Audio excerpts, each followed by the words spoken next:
Today, yes, I'm here. I would like to thank Society for Asian Art for inviting me once again to present a talk. And may I proclaim that with a great sense of pleasure that SAA is my favorite platform for lecture. Thank you. And what can be better to talk about masterpieces from our own collection, in this particular case, the bronze rhinos and its collector, Avery Brundage. A design based on lotus, as we see at every lecture.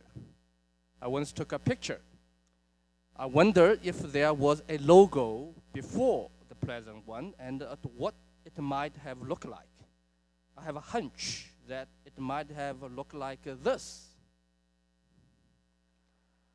I'm actually not sure if this button was made of for a one-time event or used as a logo. Anyway, the bronze rhino is surely an iconic figure. Today, actually, I'm wearing it right here. Yeah. And which I don't suppose that many of you still possess. This was a nice gift given to me by Linda Lay. But I'm also wearing another button which looks like this, on this side. A button for the newly formed Rhino Club at the Asian Art Museum for young and the young at heart. And you see that too. So this is a shout out for our museum's membership team. And I'm sure that our museum store downstairs is richly stocked with the cute, huggable rhino happily taking a ride inside the backpack as you see on your right. We made cups with the rhino on it, and I use it for my gift card as well. So occasionally I send books to donors and colleagues, usually go with that. I can go on the versatility of our beloved rhino. And we are, of course, in the middle of the naming contest for our beloved rhino, Bao Bei, Rina, Raina, Percy, and Suma. By now, I'm pretty sure, confident that I have convinced you that the rhinoceros is indeed a masterpiece in our collection. If that's the purpose of today's lecture, then I may say that I have declared my mission is accomplished, and we can say the lecture is over. What I have to say in the rest of the time is all bonus features. So, okay. Let's take a look at the real bronze rhino and the real Mr. Brundage. As we know, our museum is home to one of the most substantive collections of ancient Chinese bronzes, comprising some 600 remarkable objects ranging in dates from the mid-2nd millennium BCE to the 3rd century CE. BCE means before Common Era, of course. Assembled originally by the noted Chicago collector Avery Brundage, the collection was ultimately gifted to the city and the county of San Francisco as part of the Brundage expansive Asian art collection that formed the core of the Asian Art Museum of San Francisco. The Brundage collection includes a number of unusual objects, such as the rhinoceros-shaped vessel datable to the first half of the 11th century BCE, or to the very end of the Song Dynasty. Measuring only 9 inches high, this vessel is arguably the most famous object in the Asian Art Museum's collection and among the most celebrated ancient Chinese bronzes in the entire world. It is even compared to Brundage himself, as Sandy Calhoun, a founding member of the museum's commission, remarked once, I quote, "The rhino has a kind of physical solidness and tenacity that Brundage had," end quote. Tenacity or self-determination was indeed a distinctive trait that defined Avery Brundage throughout his life. His life's story, starting from a humble beginning to a successful businessman, to an Olympic leader, and to a great Asian art collector, has been told many times. I remember in 2008, there was a 50th anniversary celebration of Society for Asian Art before my arrival. I'm sure that he was very well discussed. And there is a large body of literature devoted to him, particularly his long-term career in the Olympics movement. In this lecture, we only have a little bit of time for a brief summary of his life to set up a background for the discussion that follows. Brundage was born in Detroit to Charles and Amelia Brundage. His father was a stonecutter. When he was 5, the family moved to Chicago, but the family soon split apart with his father abandoning the family. Brundage was self-motivated in studies with an enthusiasm for sports, particularly the track and the field events, as he believed that, I quote, "They are a demonstration of individual skill and supremacy. The track athlete stands or falls on his own merits," end quote. In 1905, Brundage entered University of Illinois at Urbana-Champaign to study civil engineering, and he graduated in 1909. The same year, he won the disc championship in Big Ten Conference. Brundage was an all-around athlete, competing in the 1912 Summer Olympics in Stockholm in the pentathlon and decathlon events, finishing 6th and 16th, respectively. He also won the U.S. national all-around title in 1914, 1916, and 1918. Again, his tenacity and self-determination was key to his success. As a fellow athlete once said, the famous sprinter Charlie Paddock once said, I quote, "I remember very distinctly that Avery was not so much a born athlete as a great fighter," end quote. In 1928, Brundage became president of the Amateur Athletic Union, AAU. He became the president of the United States Olympics Committee, USOC, in 1929, and again the vice presidency of the International Amateur Athletic Federation, IAAF, in 1930. Brundage became vice president of the International Olympics, IOC, International Olympics Committee, in 1945, and he was subsequently elected president at the 47th IOC session in Helsinki in 1952, a position he held for 20 years upon his retirement in 1972. So far, he has been the only American who ever had the distinct prestige of serving as the IOC president. Here you're looking at, he is chairing the closing ceremony in Australia in 1956. In business, Avery Brundage founded his company in 1915, which was active in construction business around Chicago until 1947. Despite the difficulties during the Great Depression, he built factories, hotels, and apartment buildings, while others designed, he built. He was known as a man who took any job and who performed that job efficiently and honestly, called by the associates, as I quote, "Honest Abe," end quote. In 1927, his net worth was listed as in excess of $1 million. In 1927, that was a lot of money. After the Great Depression, he went into real estate and other business.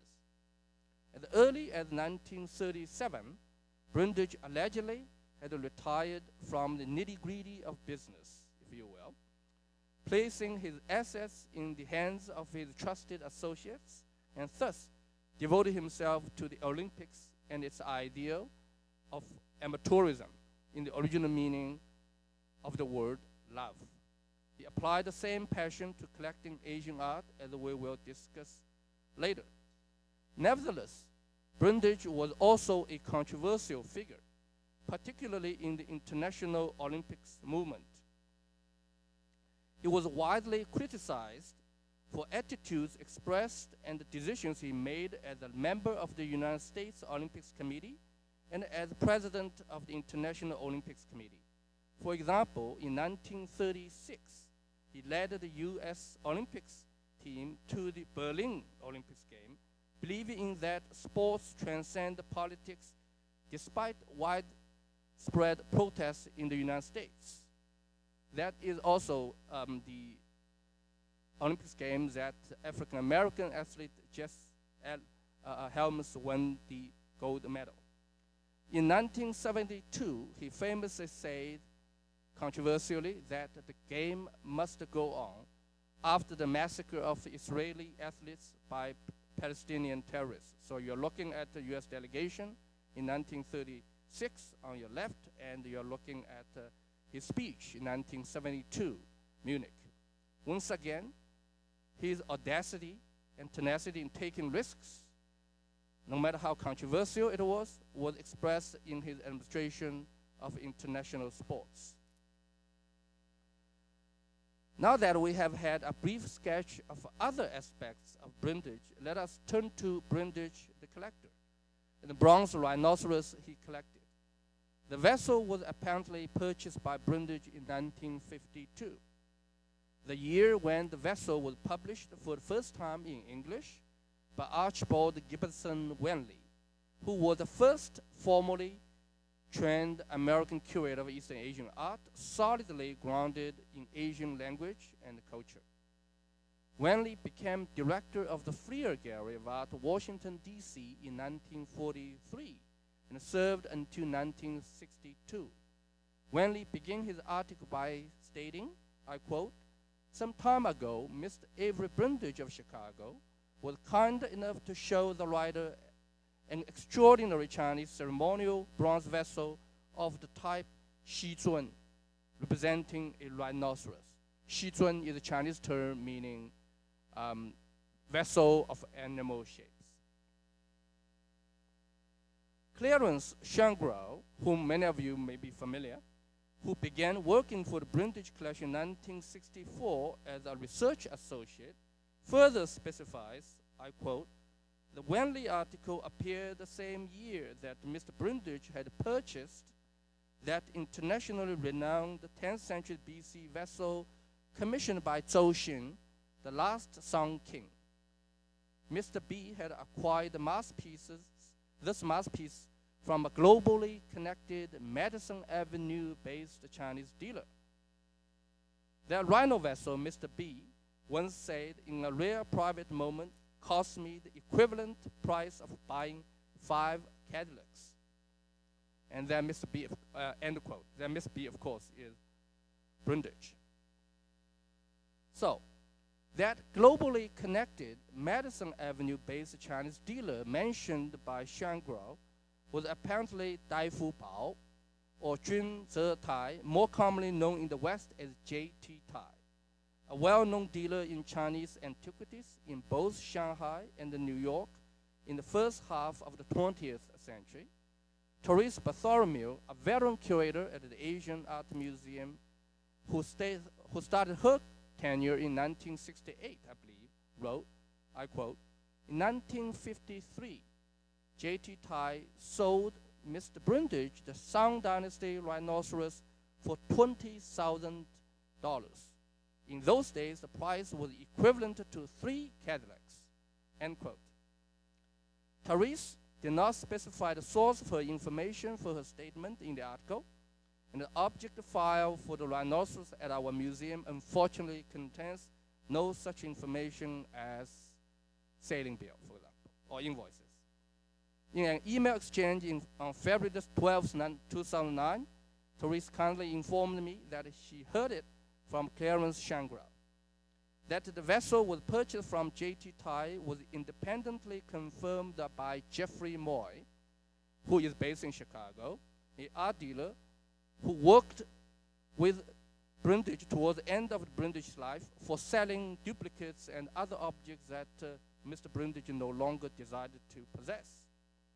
I had a conversation with Jeffrey Moy on this topic at San Francisco during, I believe, the art fair in the Fort Mason on February the 5th, 2013.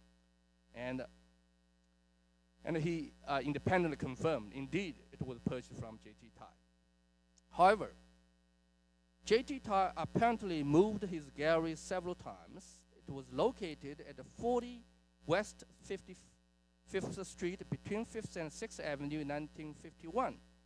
And he moved to 36 Central Park South, also between 5th and 6th Avenues in 1953.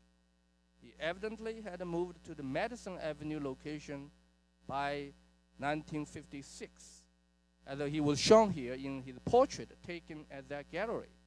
This is how J.T. Thai looked like around time Mr. B bought that Rhino. The slide on your left shows an advertisement of J.T. Thai's business in a 1966 magazine. So the date of the acquisition must be 1952, because that was the year when he published the Rhino, and also that was the year independently confirmed by Clarence Shangro, who said he acquired the same year as when he published the article. So the date mentioned by Therese in 1953 must be a small error, 1 year later, as the vessel was already published by Wenley in 1952 as belonging to Mr. Brundage. There is also an interesting contradiction between 5 and 3 Cadillacs.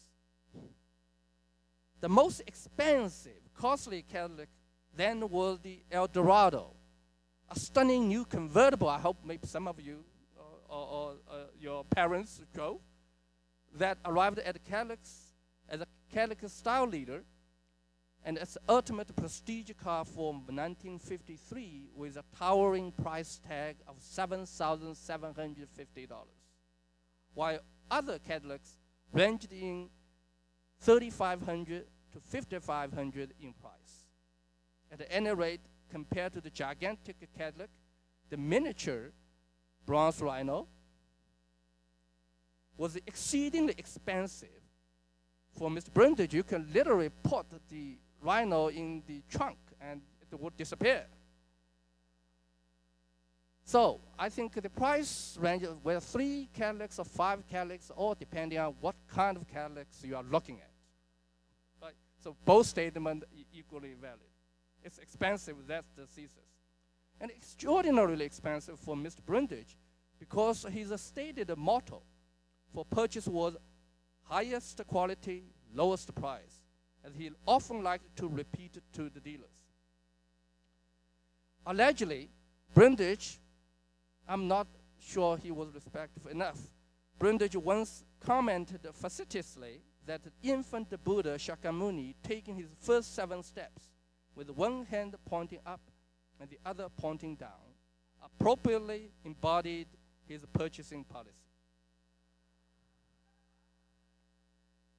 Whether in 1952 or at our present time, it could not be emphasized enough that the Rhinoceros vessel is unique.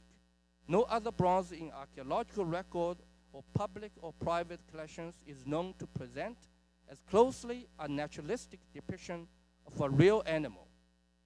The vessel portrays a rhino in the flesh. Despite a slight exaggeration in the rondity of the belly and the muzzles and a shade of stylization in the treatment of the eyes, this is ultimately a very realistic animal. The size of the vessel is small, but the beast is lively and powerful. Its drooping body is heavy and plump, imparting a very tactile appeal. The legs are stout and slightly splayed, conveying vividly the great weight they carry. The skull appears like a powerful locomotive with 2 horns, and all these features are portrayed with a straightforward, natural charm. The caster paid close attention to depict the teeth and the plucked hide of the beast, and the odd-numbered toes. You know, the rhinos have 3 toes, odd-numbered toes, and the tubby tail. The extended ears projecting outwards indicate a high alerted state of the rhinoceros. One vital detail that the cast omitted, however, is the gender of the charming beast. I don't know it's a boy or girl. In real world, there are 5 extant species of rhinoceros, And then let's take a look at this chart. We have the great one-horned, does this thing work? Okay, anyway, let's start from the top. We have great one-horned rhino. That's called Indian rhino. And I have a white rhino, two-horned, black rhino, two-horned. Those live in Africa. And then we have Javan rhinos, which is also one-horned, and the Sumatran rhino, which is the smallest, is also in Asia. So all of the 5 extant species, 2 roam in Africa. Black and white rhinos both have 2 horns. And 3 roam in Asia, live in Asia, and that's Indian, Javan, and Sumatran. Out of these 3, 2 have 1 horn, and 1 have 2 horns. That is Sumatran rhino. The fact that our bronze rhinoceros has 2 horns suggests that it probably depicts a Sumatran rhino, nowadays found only in mainland Southeast Asia. It is, in my view, maybe unlikely that the African 2-horned rhinos had already gotten to China 3,000 years ago. But you may even ask, were there rhinos roaming in China then? The answer is yes. The evidence comes from archaeological finds. Rhinoceros bones have been excavated at sites dating from early Neolithic period in southern China, dating from about 6,000 to 7,000 years ago. And also at Anyang, the last capital of the Song Dynasty in the Yellow River Valley in central North China during the last 200 years of the 2nd millennium BCE, the time when our bronze rhino was cast. However, this map shows you what the Sumatran rhino's distribution today. As you can tell, it's indeed an endangered species. Nothing in China at all. And historically, this historically means more like 18th, 19th century. It was roamed much of the mainland Southeast Asia, but today, on the mainland Southeast Asia, it only exists in the peninsula of Malaysia. It has a little bit in the island Southeast Asia. So it's truly a very endangered species. As we know, the Song people use oracle bones, such as we see here, as part of their religious practice, and they sometimes inscribe on those bones records of significant events. In this case, the last king of the Song dynasty, King Dixing, the same king mentioned by Shangguo as responsible for our bronze rhino.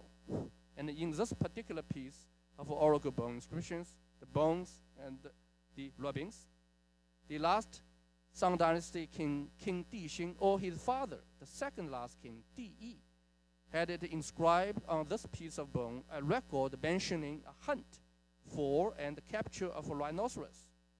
Similar mentions appear in other oracle bone inscriptions. Here, let me show you the character referring to the rhinoceros. But now I have to pause for a little bit to confess that what this character exactly refers to is not entirely a resolved issue. While most scholars agree that it refers to rhinoceros, a number of scholars think instead that it refers to a kind of wild bovid. But what that wild bovid is not sure. Of course, they all belong to the class of ungulates, which rhino belongs to. So there is a little debate about what this character exactly means. What is certain, however, is that the rhino bones have been found at Anyang, the same site. Those oracle bones were buried and used, as I mentioned a minute ago. Like elephant, who also roamed the Yellow River Valley in central North China in Bronze Age, rhino gradually retreated towards southern China as the natural and human environment changed over the long history of China. The last habitat within China for rhino was Yunnan in southwest China, or northern end of the mainland Southeast Asia. It is recorded that the last Sumatran rhino in Yunnan died in 1916. But long before that, Rhino had been a very rare encounter there indeed.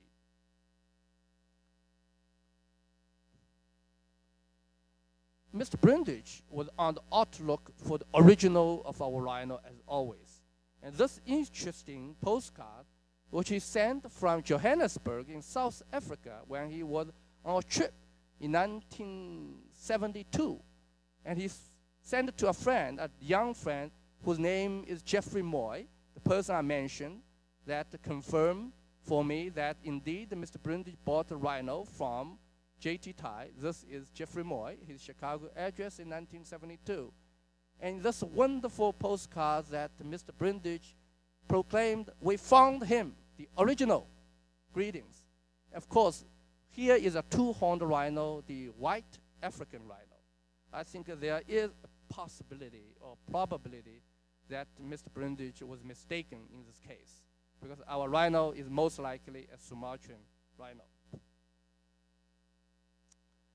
The uniqueness of the Brundage rhinoceros becomes immediately apparent when we compare it to other animal-shaped vessels made around the same time. To begin with, animal shapes were a distinct minority among bronzes produced in Bronze Age China, just using our own Chinese bronze gallery upstairs, for example. Most of them, vast majority, are vessels of the ordinary vessel shape. Rhino is an exception. Among those limited few animal-shaped vessels, those made in the northern central China tend to be stiff, ungainly creatures rather removed from real life, such as a quadruped shown on your right.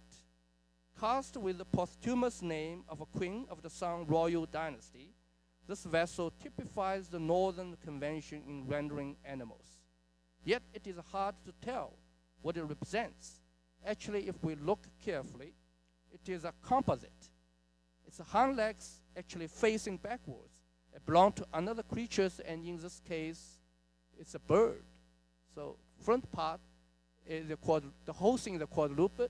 It's hard to tell what animal this is, but the hind legs are going backwards, and the forward facing forward, and this belongs to a bird. By contrast, this elephant-shaped vessel from southern China in the Hunan province along the Yangtze River Valley is much more realistic. This kind of lively rendering defines the southern convention. Of the same height as the Brundage rhino, the elephant is equally engaging in its youthful plumpness. Yet, the surfaces of the elephant are crowded with ornaments, especially dragons of various postures. Other animal-shaped vessels, whether from northern or southern China, are always covered with surface decoration, forming a stark contrast with the plain surface of the rhino that we have. So far, the Brundage rhinoceros is the only known animal portrayed in the flesh. Actually, I need to take it back immediately. Actually, in the Harvard University, the small buffalo, dates slightly later, it also has no surface decoration, but it's much smaller than the one we have. In the mid-20th centuries, as it is now, the antique market was fraught with forgeries. The singularity of a vessel would usually raise suspicion of authenticity. Why would Avery Brundage make such a daring purchase, and apparently at a very high price?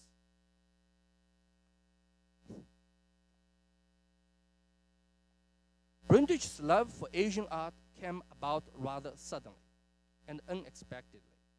While in Europe for the Winter Olympics at the Garmisch-Partenkirchen in 1936.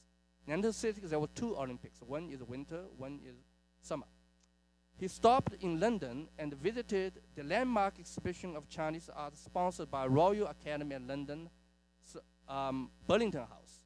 The slide on the left shows what the Burlington House looks today, not much different from its appearance in the 1930s. The slide on the right shows a group of distinguished scholars and collectors in the exhibition, and including none other than Percival David. I leave you to guess or spot who that he was in the picture. 35 years later, Brundage recorded his visit, I quote, "We spent a week at the exhibition and I came away so enamored with Chinese art that I have been broke ever since," end quote. Though he actually did not start serious collecting right away, his words captured the impact that the Burlington House exhibition had on him. The Burlington House exhibition is, I use the word is, has been, the largest exhibition of Chinese art ever organized and was unquestionably extraordinary. The Chinese government sent more than 1,000 objects from several domestic institutions, including 735 from the Imperial Collection in the National Palace Museum in Forbidden City, including jades, bronzes, paintings, ceramics, sculptures, and more. To those treasures, not one of which had ever been shown in the West. The organizers in London added another 2,000 plus objects borrowed from European, American, and Japanese collections, public or private. This slide shows a general view of the sculpture gallery with the famous Rockefeller Bodhisattva of the Tang Dynasty in the center. I also leave you to guess where this the Bodhisattva is now. A clue is somewhere along the Hudson River Valley. The exhibition impressed Brundage so much that more than 60 objects in the exhibition on loan from private collections was ultimately purchased by him, not at a single over the years. His avid collecting, in Brundage's own word, I quote, "It's not a hobby, it's a disease," end quote. Among all types of Asian art, ancient Chinese bronzes were particularly attractive to Brundage. For the reason of his love for bronzes, we may quote from two of Brundage's earliest and most trusted curators. One was René Yvon d'Argenset, who became associated with Brundage in 1963 and later became the director and the chief curator of the museum until his retirement in 1985. And the other was Clarence Shangro, whom we already met. He was the long-term deputy director and senior curator and retired in 1992. According to d'Argenset and Shangro, ancient Chinese bronzes, I quote, particularly appeared to him through their architectonic robustness, intricate delicacy of design, and superior craftsmanship, end quote.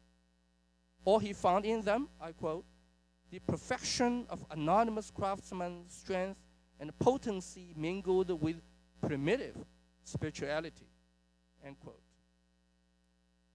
In collecting, Brundage appeared to be both scrupulous in judgment and daring in risk-taking.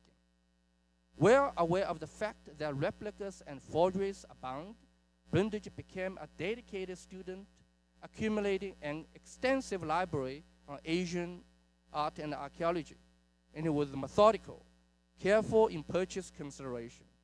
Visiting dealers, he would make lists of objects of interest to him, writing down a brief description, often with an aesthetic rating, often commenting on its condition and the price, of course. He would seldom, if ever, make an on-the-spot decision about a potential purchase, preferring to, I quote, think about it, end quote. Later that evening or the next morning, he would check over the list. Any object he could not recall vividly would be similarly crossed off the list. The list would then go through another review, and after several days of this, he would make his final selection of only those objects which had left an indelible impression on him. On his innumerable Olympian travels, he methodically visited museums, sought out collectors of similar interests, and developed an international network of reliable, respected dealers in Asian art. Simultaneously, he was in constant communication with Asian art specialists in Europe and Japan, as well as in the US. By the late 1940s, Brundage had assembled a remarkable group of bronzes, highlights of which were shown in his loan to his hometown institution, the Art Institute of Chicago, in 1948. This is what looked like at that time. Some 40 bronzes, principally ritual vessels of Song and Zhou dynasty, were included in the long exhibition opening on August 5th, 1948. Of course, the Rhino was not part of it, had not been purchased yet. It did not take place until 1952. Here, let me show you a few examples from that exhibition, just two. Both are, of course, in our collection now, a Gong and a Gui. Both are very, very important pieces. According to the Art Institute, second curator of Asian art, Charles Fabens Kelly, I quote, "The bronzes on exhibition were chosen primarily for their aesthetic qualities. We can begin by saying that it is among the finest bronze exhibition we have seen. Although the famous Buckingham collection of Chinese bronzes in the Art Institute of Chicago, an excellent measuring stick for quality, is in an adjacent gallery, the Brundage collection can hold its own with it. Taken together, these two collections give a more complete range of best types of Chinese bronzes than can be found anywhere else in America." End quote. Kelly further observed, I quote, "It would be difficult to deceive him now in the field of Chinese bronzes. He has evolved a study score sheet with which covers the ground so thoroughly that only a bronze of undoubted authenticity and artistic merit can survive the ordeal." End quote. Later, when the renowned art historians and the museum director Lawrence Sickman was asked to evaluate Brundage's Chinese collections, he remarked in his assessment written on March 24th, 1959, let me quote again, "The collection of ancient bronzes, ceramics, and jades are of the very highest order. The Brundage collection of Chinese bronzes is certainly one of the most comprehensive ever assembled. Due to an unusual set of circumstances, bronze sacrificial vessels and other objects of archaic period were on the market in considerable quantities in the 1930s and early 1940s. These conditions made it possible to assemble a collection of such magnitude." End quote. Some of you may know that Lawrence Sickman was actually solicited by Brundage to be the first director of his collection, but he declined due to his position at the Nelson Art Kings in Kansas City. Amid the rich possibilities for acquisition, Brundage proved also a daring collector, willing to take calculated risks. The bronze Rhinoceros was one such example, finding no comparison among the known bronzes then and now. As Da Jiangxi pointed out, let me quote again, "In those early days, he had already developed an uncanny flair for buying what was ahead of his time, focusing on early bronzes, jades, and Korean ceramics, when practically everybody else in the West was ignoring them. For many years, he collected for himself, simply following his penchant." End quote. The spirit of risk-taking was manifested in other objects that Brundage acquired. For example, another very famous object in our collection, the 338 Buddha, the world's oldest dated Chinese Buddhist figure. It was said to have been accidentally found in the 1860s among cache of bronze Buddhist figures located on a riverbank that had heavily eroded after a violent rainstorm, exposing the object after centuries of undisturbed burial. Without a stylistic counterpart from scientific excavation at the time, it was suspected of having a spurious inscription, one that had been added in modern times. Such comments had swirled in the Asian art community since 1942, when the object made its debut at the Detroit Institute of Art on loan from the internationally famous dealer C.T. Lu. But the conservation examinations in the later years have proven without doubt that it was authentic. Another example of Brundage's risk-taking is a batch of 8 pottery tiles, 2 of which were seen here. These tiles depict lions, male figures, and town-style dancing foreigners. They appear as powerful images, and one could see how Avery Brundage would be attracted to them. During the 1960s, many scholars came to see the Brundage collection, and after examining these tiles, were uniformly opposed to them.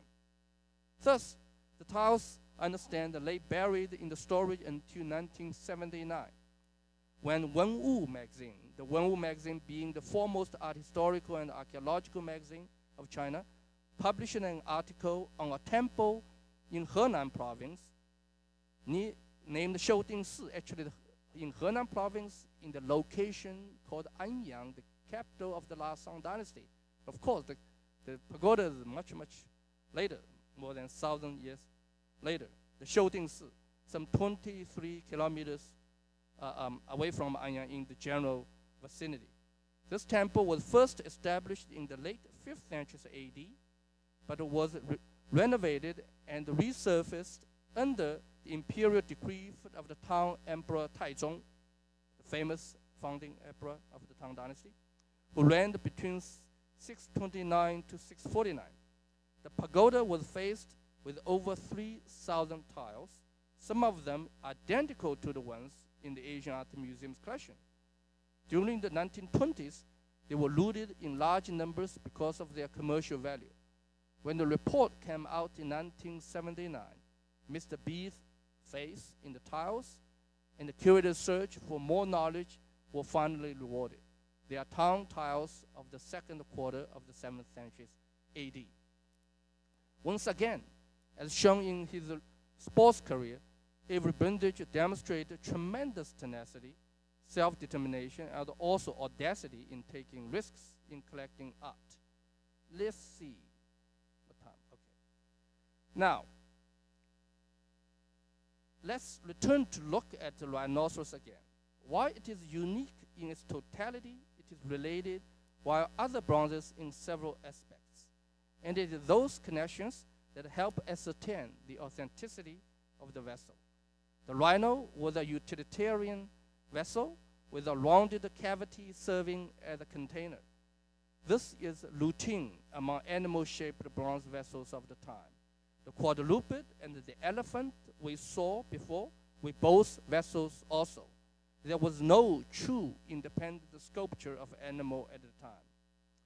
The Rhino carries an inscription of 27 characters in the inner bottom of the belly. We should discuss the content of the inscription a little later. Let's go to the scientific route first. We can study the authenticity of the bronze rhino from its casting technology. Here are X-ray photos of the rhino. As we know, when you shoot an X-ray through an object and the landing the ray on the film, the exposure part are dark. And if the X-ray cannot penetrate or cannot penetrate well of the object, the part of the film behind that object is underexposed or undisposed. That's resulting in the white color. This is the basic principle of the X-ray. So let me show you some, because the rhino has uneven thickness. For example, in this part, it's where the joint between the head and the shoulder is particularly thick. That's why it's wider than the surroundings. And another area is this area. What this depicts? It depicts the folds of the rhino's skin. So that part is also particularly thick. So this is the way that we can read an X-ray of ancient Chinese bronzes, or any bronzes for that matter. But before we continue with the examination, I think let's just briefly review the casting technology underpinning the bronze casting industry during the Bronze Age China. And this is a vessel, and this is the casting clay pieces corresponding to it. Imagine this is a finished product upside down, and this is the core corresponding to the cavity of the vessel, and these are the outer pieces of mold. In the last time when we talked about ancient China, we went into some detail about casting technology. So I don't think that we need to or we have the time. Anyway, it's in this case, particular 3 pieces of auto mold, which resulting in the joints, 1, 2, 3 pieces.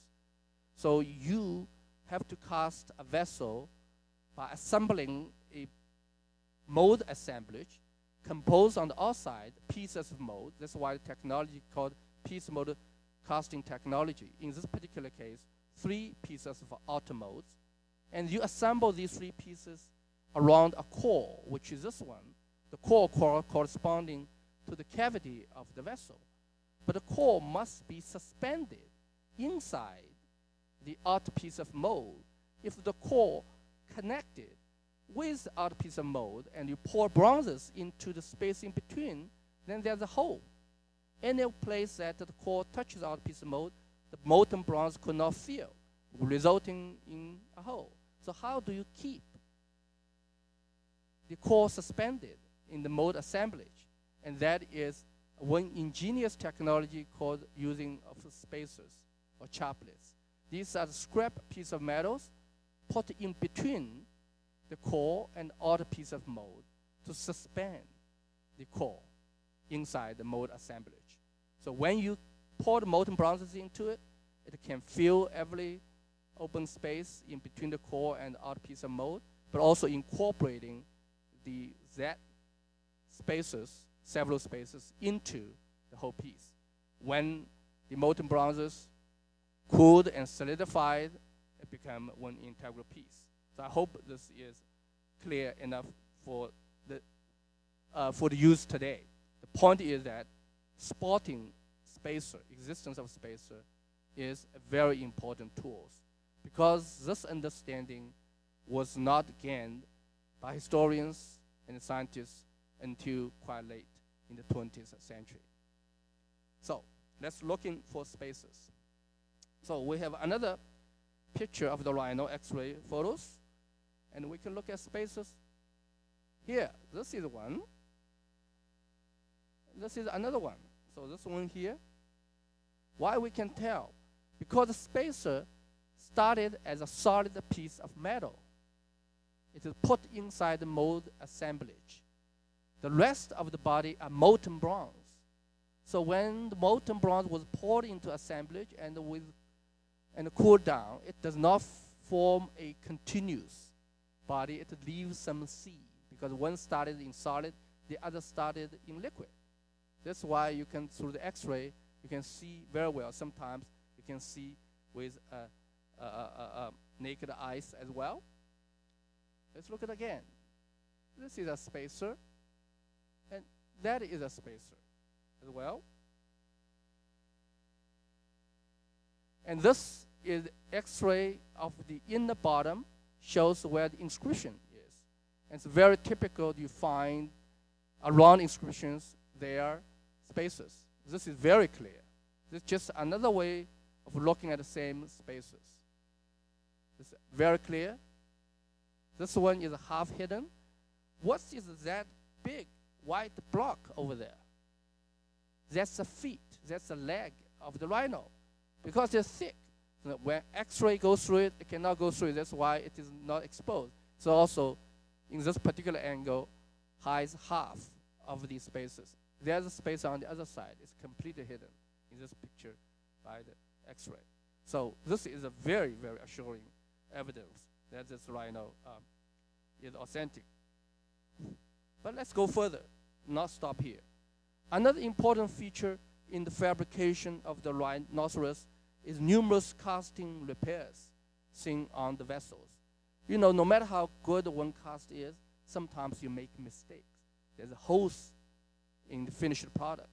And if you contain liquid, you could not have a hole. The liquid would go away. In the ancient Near East or other civilizations, what's the typical way of repair a hole? It's through cold working.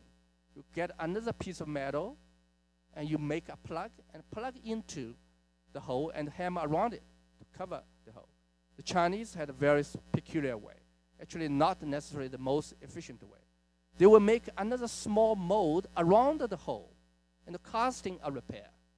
So they always revert to casting as their default method, even in repairing the holes. So here we're looking at a hole and the rear left leg, and this is casting repair, and this is from inside. Of course, the picture is enlarged, but you can see the boundary very well. And here's another example here, and the enlarged details over there. So this kind of very, very peculiar way of casting repair also helps ascertain the authenticity of the Rhino. And nowadays, we have scientific means. The casting feature of the Rhino, as we know, leave little doubt that vessel was an authentic object. And at our museum, the bronze rhinoceros was subjected to elemental analysis by X-ray fluorescence, or called XRF, the result showing that it was of leaded bronze, typical of ancient China. Tin content in this vessel appears particularly high. As mentioned earlier, the Rhinoceros carries an inscription. In the details shown on the right, there are spaces that we can easily see. One, you saw the same one in the X-ray. Two, this is not as clear in this picture. Three, this one is completely hidden by the X-ray. That is the one half hidden in the X-ray photos. The inscription was cast, as can be seen clearly in the microscopic photograph of the character. Let me choose one of the characters called the Wei. This is a character, that's the enlarged version, and there's no doubt the inscription was cast. Since the inscription is cast, it means it was cast at the same time as the vessel itself, and it is original to the vessel. Here are the rubbings of inscription and its transcription into conventional Chinese characters used nowadays. The content of inscriptions may be translated as follows. On the day Ding Si, which is the 54th day of the 60-day cycle, the king inspected the temple of Kui. The king bestowed upon Xiao Cheng Yu cowrie shells from Kui. It was the time when the king returned from attacking the Renfang. It was the king's 15th sacrificial cycle, a day in the Yong ritual cycle. You can tell, and you have heard in other lectures already in the past, the very complicated but efficient way of calendaring in ancient China. The translation may still be debatable in some small points, but it should capture the general meaning of the inscription. The language and the calligraphic style of the inscription certainly point to a Song period date for the vessel. And the length of the inscription, rather long among Song inscriptions, seems to indicate time towards the end of the Song dynasty. Xiao Cheng, as highlighted here, in the inscription is an official title that appears in numerous bronze inscriptions. Sometimes it could be translated as lesser minister, and often appearing in direct service to the Song king. Oh. And here's. And here's the word Renfang. It's commonly understood as an enemy of the Song dynasty towards the end of its period, and it was located most likely in today's Shandong region, east of the Song domain. Based on information about Renfang and the date mentioned in the inscription, scholars now have dated Rhinoceros to the reign of the last Song king, Di Xin, in other words, early 11th century BCE. We may remember that King Di Xin was mentioned earlier when we discussed an oracle bone inscription, with the inscription mentioning hunting and capturing rhinoceros. And the last word I like to show you is this character. It looks a little quite pictographic because it indicates the word cowrie shells. Cowrie shells was used as a form of valuables, often as item for gift exchanges, and it certainly has values for exchange for numerous other things such as metals, horses, and other important articles. Perhaps it was not a pure accident that the rhinoceros was unearthed in the Shandong region, where the Renfang tribe was allegedly, or the clan, or the kingdom, or the chieftain that was located. The first dated publication of the rhino appeared in the annals called Jizhou Jingshi, Annals of the Metal and the Stone of the Jizhou. So now we are going to trace a little bit about the provenance of the bronze rhino. But before we go into a journey, I think it's time for a break. Thank you.